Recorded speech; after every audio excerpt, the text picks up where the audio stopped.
Good day, everyone. This is Jalesa Yagbon, and today I am reminding you that all things are possible if you believe. So, our topic today is learners with difficulty with self care.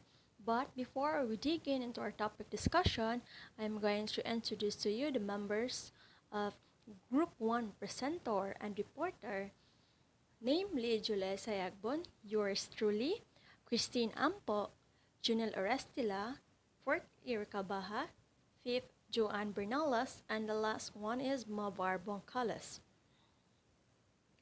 So our learning objectives into our topic discussion is define, identify the difficulties of learners with self-care. Find out various learning characteristics under self-care and identify different adaptations in general education about welfare. But before we dig into our topic discussion, I'm going to provide to you a short clip with regards to our topic. Self-care just for kids.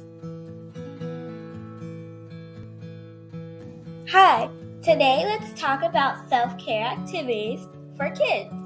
You're probably wondering, what is self-care anyway? If you're like me, you probably thought self-care is just something that adults do, like get their hair and nails done or go on a vacation. Well, self-care is for kids too. Self-care is intentional actions that you do to take care of your physical health, meaning your body, and your mental health, meaning your brain.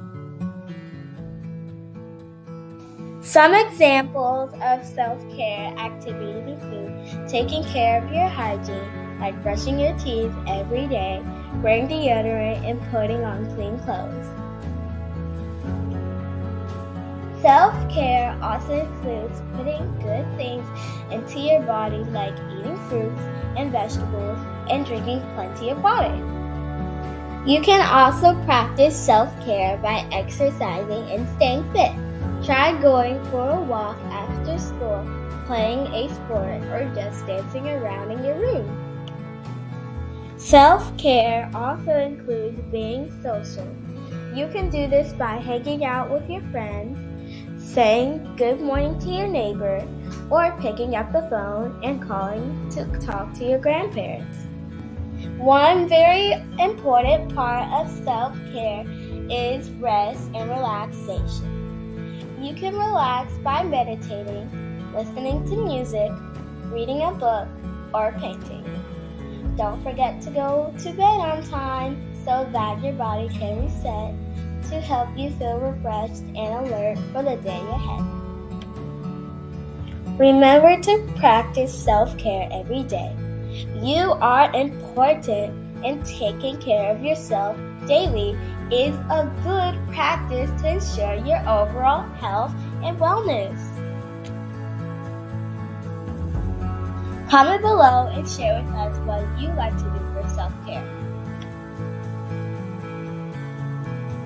Be sure to like, share, and subscribe to You Go Kids and Creative Touch Counseling Center YouTube channel. See you next time. Bye!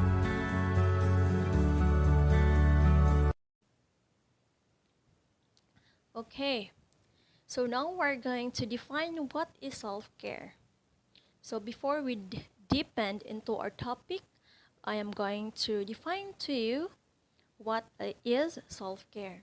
So self-care skills are the everyday tasks undertaken to be ready to participate in life activities, including dressing, eating, cleaning, like cleaning the teeth and bathing, and many more.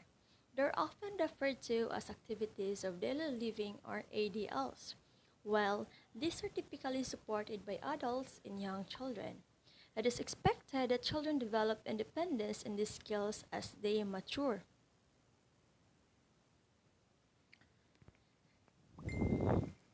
So, well, these are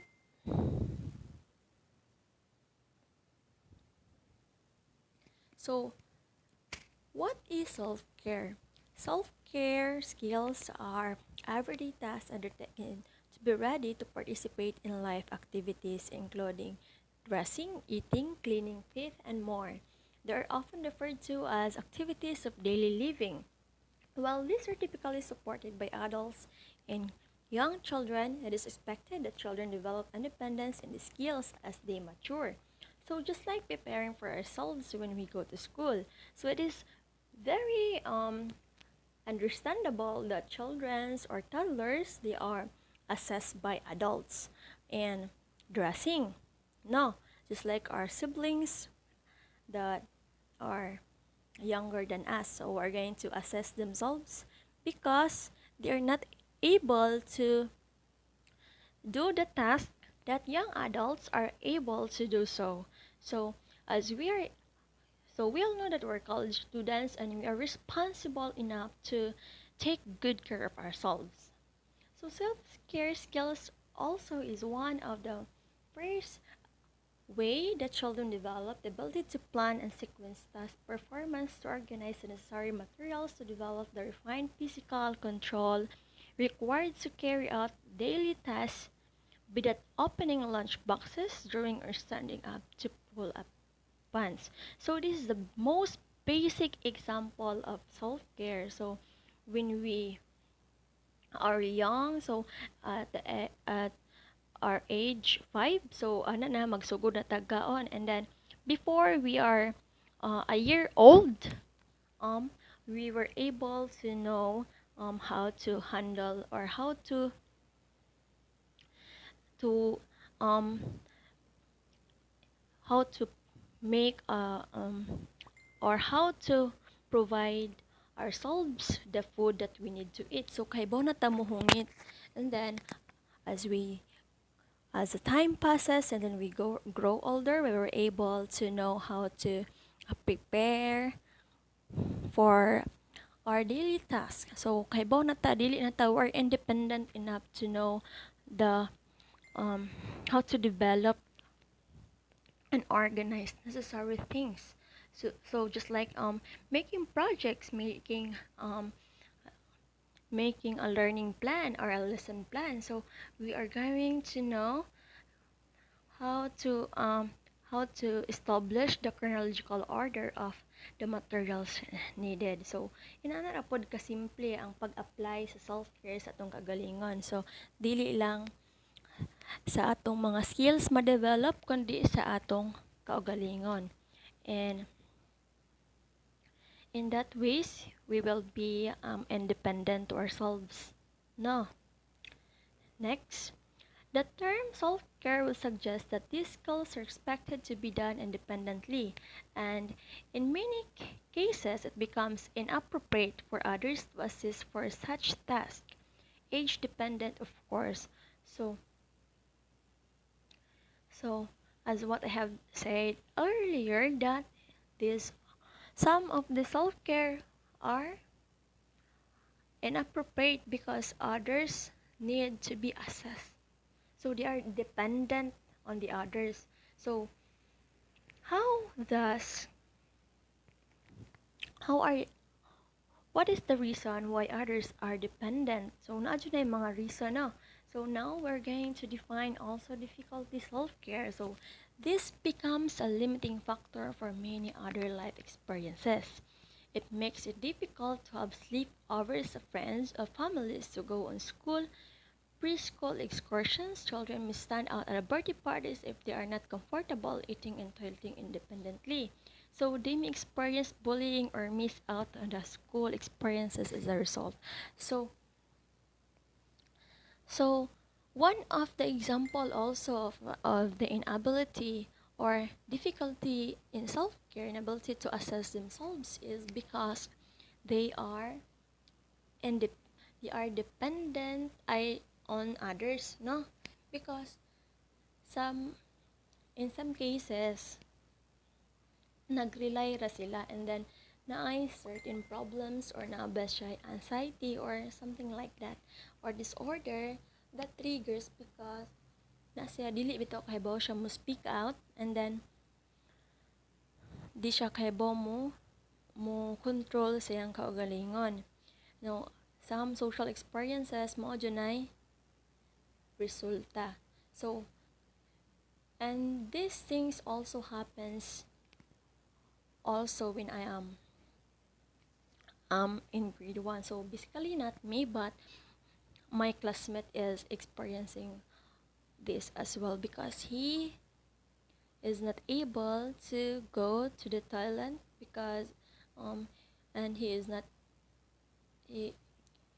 he just poop there and like he and like we never knew, but warang paas pero bitaw siya nga wa. So second is no interest in developing independence, kanang magsige ra jud og salig. So naa jud na problema, no, kay kanang naitaw nga naay problem.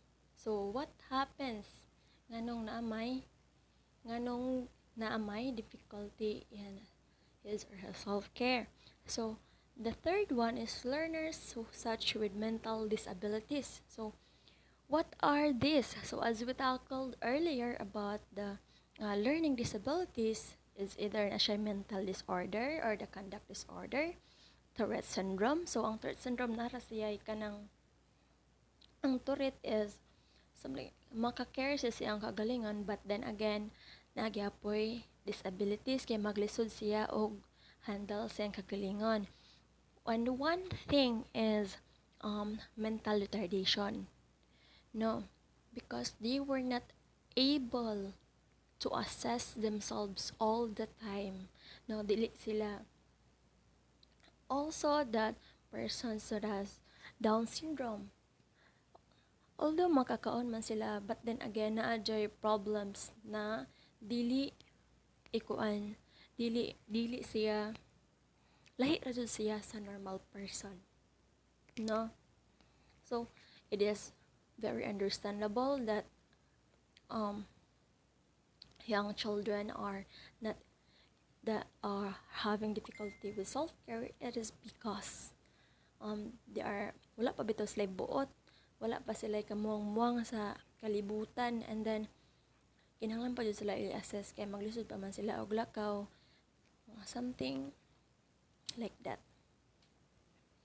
Okay, how can you tell if the child has problems with self-care skills? So if a child has self-care difficulties, they might first be unable to feed themselves independently. So mostly it happens because they have problems, or the aged or the toddler ones, and then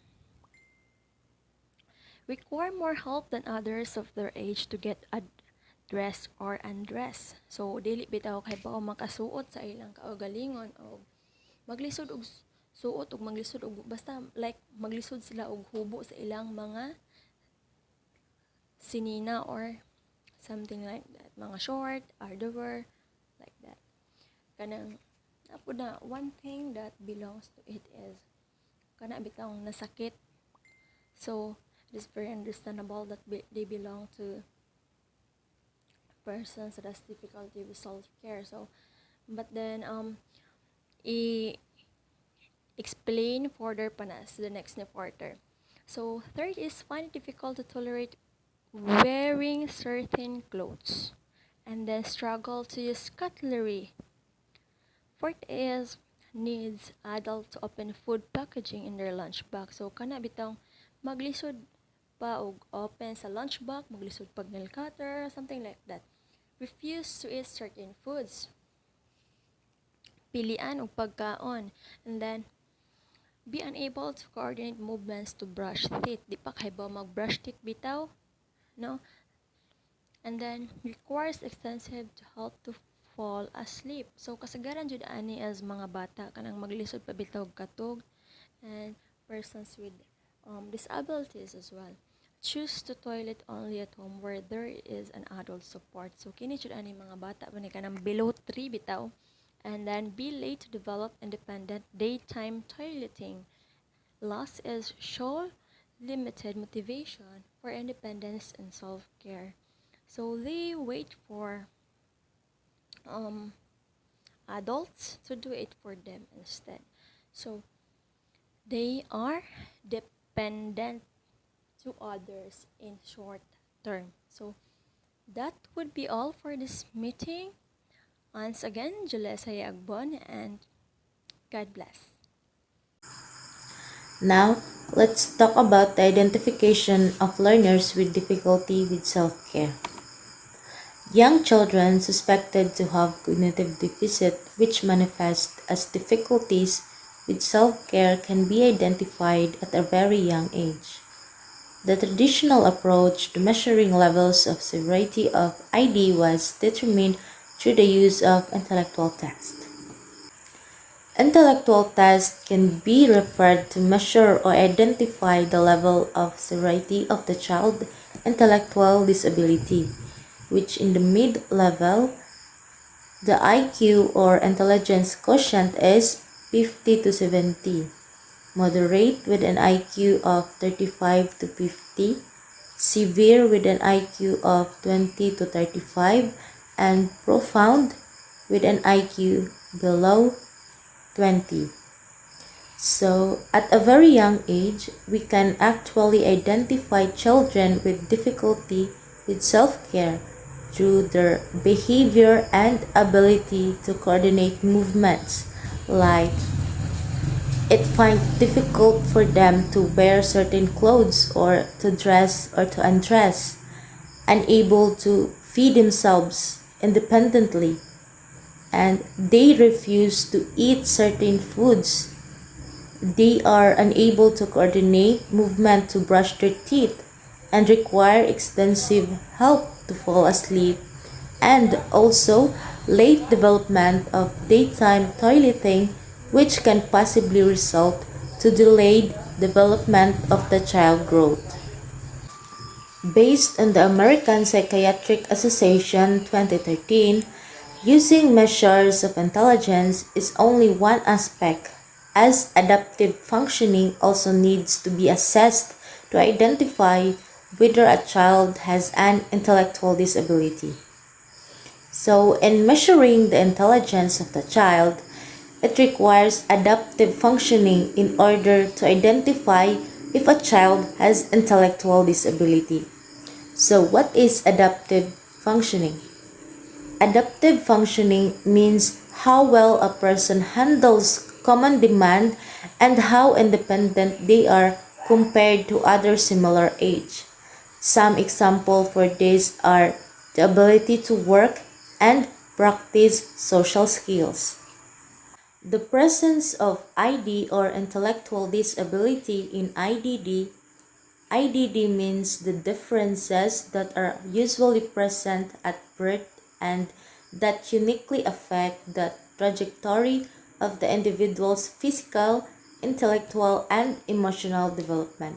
So, the presence of ID in IDD is measured by direct observation, structured interviews, and standardized scales such as the AAMR Adaptive Behavior Scale, according to Lambert et al. 1993 in Hayward 2013, and Vineland Adaptive Behavior Scales, according to Sparrow et al. 2016. AAMR Adaptive Behavior Scale is a cognitive evaluation system designed for use by children with cognitive disabilities, autism, or behavior problems, while the Vineland Adaptive Behavior Scale is a psychometric instrument used in child and adolescent psychiatry and clinical psychology. It is used especially in the assessment of individuals with an intellectual disability, a pervasive developmental disorder, and other types of developmental delays. Some of the domains measured by the AAMR Adaptive Behavior Scale include personal self-sufficiency, community self-sufficiency, and social adjustment. On the other hand, the Vineland Adaptive Behavior Scales over communication, daily living skills, socialization, and motor skills. And that would be all in the identification of learners with difficulty with self-care. This is Christine Ampo. Thank you. Okay, so good morning. Moving forward to the learning characteristics. Did you know that students who have difficulty with self-care oftentimes reach developmental milestone at a later age compared to typically developing peers? So they have learned to set up, crawl, walk, and talk later than older other children and may have trouble remembering and understanding consequences of actions. So, due to cognitive difficulties, children with ID may also have deficits in the areas of reasoning, planning, judgment, and abstract thinking. On the other hand, depending on the level of support needed, a student with ID learns adaptive skills on a slower pace, resulting a delay compared to same-aged typically developing students. They benefit from modeling and can imitate well. Moreover, adults with mild intellectual disability eventually learn to be functional and independent in society. So, youth with intellectual disabilities are known to be friendly, sociable, and are reported to have positive coping skills. So, a study conducted by Carter et al. 2015 investigated the strength and positive traits of transition age youth with intellectual disability and or autism as reported by their parents using quantitative and qualitative measures. The study yielded the following positive traits of the youths. So first, they have positive outlook in life. Second, shows positive relations with others. Third, they have active coping skills. And lastly, they have acceptance coping skills. So in this study, they found that the youths were rated highest in the items pertaining to the positive outlook factors. These results suggest the importance of having to find the strength in children in additional needs, make them aware of those strengths, and use to their advantage. Now let's go to the next part. We are now in the general educational adaptation. Specific approaches have been found to be effective in teaching students with difficulty with self-care. These are the specific approaches. First, the use of direct, explicit instruction. Second, the task analysis. Third, the forward and backward training. Fourth, the video modeling. Let's first tackle the direct, explicit instruction. It is essential that the instructions given are simple and straightforward and that hands-on. Well, we all know that we love simple and straightforward instruction because it is easily to understand the topic or something fast that was given by our teacher. And therefore, the explicit instruction is a direct, organized, and sequential method of teaching. Lessons become incredibly clear when teachers use specific instruction. Indeed. For example, the experiential activities. Well, in these activities, the teacher demonstrates to the class in detail both what to do and how to do it. Then by performing it with a physical demonstration, it is clear for us on how will we do it. Therefore, it is a perfect for teaching practical, hands-on skills rather than those ideas because it is direct support guided practice utilizing a number of steps. now. Let's go to the task analysis. It is a behavioral approach that breaks down a complex behavior or take into step-by-step procedure, thereby providing modeling and ample practice for the students with difficulties. Task analysis is the practical for breaking down complex tasks into a manageable and simple that easily to understand the subtask. Task analysis works best when combined with a rewarding experience. And that is true because rewardings always boost the confidence, the self-esteem, the active participation of students. And also,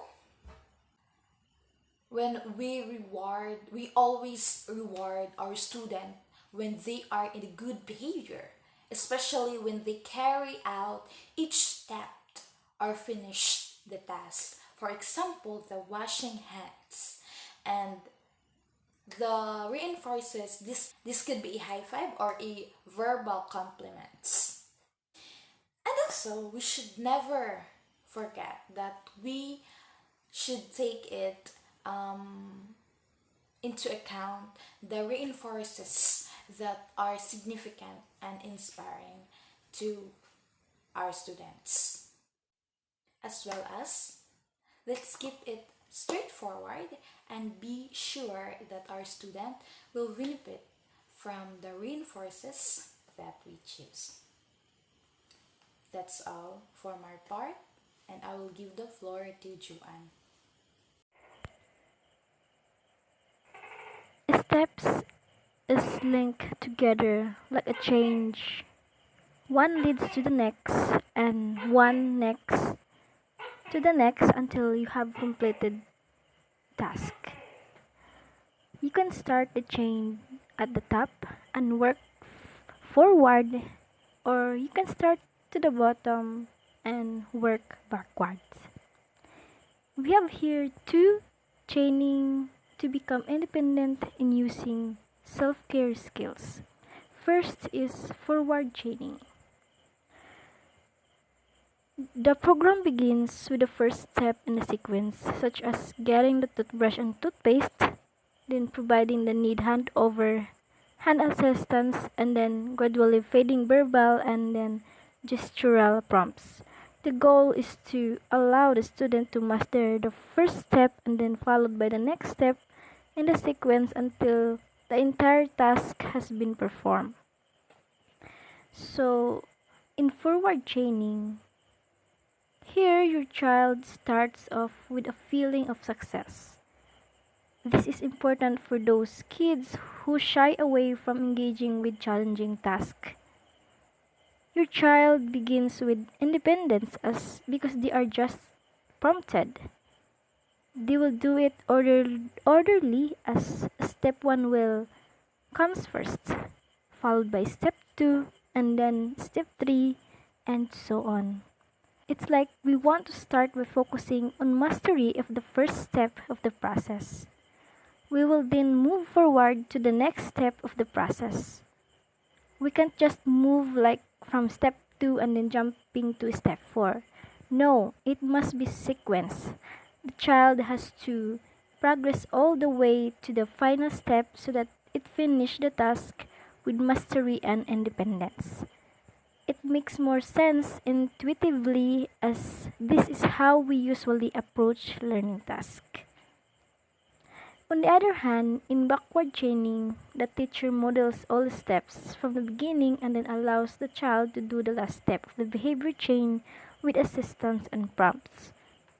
So in backward chaining, it's like forward chaining but backward lang siya. Pinabackward ang iyang style. Instead of starting to teach the child independently starting with step 1, we start to the last step.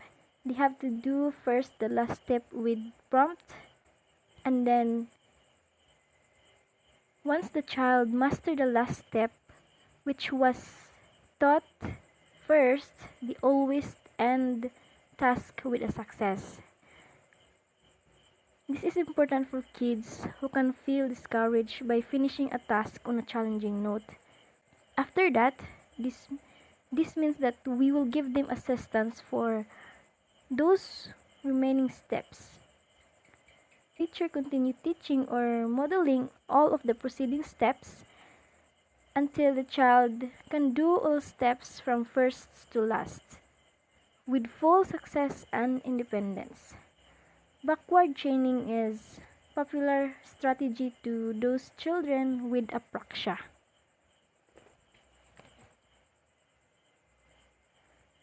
To proceed, video-based intervention. The use of video-based intervention including video, modeling, and video prompting for teaching daily living skills such as brushing teeth, sitting at table, washing dishes, washing hands, or etc. has been found effective for learners with intellectual and learning difficulties, according to Raynor 2011, Bellini and Akolyan 2017, cited in Hayward 2013. With video modeling, a student watches a brief video of an able person performing a target skill or task and then imitates a behavior. While in video self-modeling, the student watches a video of herself performing a task. In video prompting, each step is shown in a video, which the student imitates before the next step is shown. This is helpful as the student can access the video anytime to replay it as often as needed to develop independence. Okay, thank you everyone for your information, and that was very well said. Okay, so before we end our discussion for today, so let's have a quick recap on what you have learned today. Okay, so first we had self-care, our everyday tasks undertaken to be ready to participate in life activities, including dressing, eating, cleaning teeth, and more. So I would say self-care. So this includes taking yourself or taking care of yourself. So as a child, we were growing, and we need to learn this simple stuff. But this comes with our topic today, which is the difficulty with self-care. So we will now dealing with people who are having these kinds of difficulties. So we can identify children with this difficulty at a very young age by measuring their intellectual capacity or intelligence quotient test. So we have mid-level IQ, that's 50 to 70, moderate IQ 35 to 50, severe IQ 20 to 35, and a profound IQ and below 20. Okay, so they have this certain level. So people with specializing children with disabilities or difficulties with learning are able to identify between these levels of IQ, performing the IQ test at a young age or at the age span of a child. So some domains are measured using AAMR, or the American Association on Mental Retardation Adaptive Behavior Scale. So AAMR Adaptive Behavior Scale measures personal self-sufficiency, community self-sufficiency. So we'll say personal self-sufficiency. This includes your personal behavior. That includes you are able to do something by yourself. Community self-sufficiency, so we have an adequate socialization between the community, a social adjustment. So next is the Vineland Adaptive Behavior Scales. This measures communication, daily living skills, socialization, and motor skills. So we say communication is able to communicate with people. Daily living skills, when we say daily living skills like walking, eating, washing the dishes or brushing the teeth, socializations, how they socialize, motor skills that they say walking, running, jumping, that includes psychomotor movements. So the use of direct explicit instructions, task analysis, forward and backward chaining, and video modeling are specific approaches to teach children with these difficulties. So we had learned that we have to use direct or explicit instructions, which say that means it needs to be exact, or it's like you can understand easily, so you have to comprehend it very easy. Task analysis, you are giving them instructions for each task, briefly, precise, and easy to understand. So forward and backward chaining, so it has been discussed by Joanne, and video modeling. So these specific approaches can be used to teach with this disability or children with difficulty with self-care. So from all of that, thank you for listening.